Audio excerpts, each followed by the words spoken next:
today we're going to talk about the sacrum. It's this big triangle bone you see here from the back side here. If you put your hand kind of on your pelvis, on your hips, those little bumps you feel, that's usually on that like sacral iliac joint, we call it. And your sacrum or your tailbone, people call it that, sits right down there. So why is this so important? So we have our pelvic joints here. Our femurs, this is from the backside.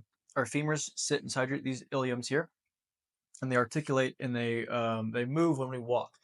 They move when we walk. They move when we go up and down stairs. They move if we're sitting, if you go on standing, if we're going from a standing to sitting.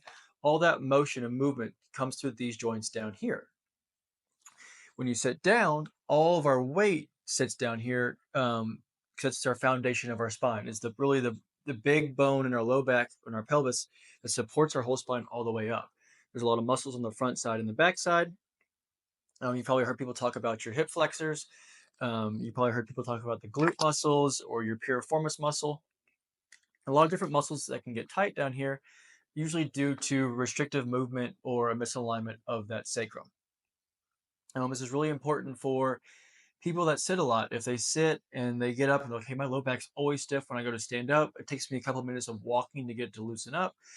Maybe you wake up in the morning and your low back's stiff. Maybe you've noticed if you're sitting and you try to raise a leg or you get up to stand from sitting or walking, you'll hear a click, click, click, click, popping or like little clicking in the front of your hips or pelvis down here. It also impacts that function of your actual hips where your femur goes in and your knees and your ankles.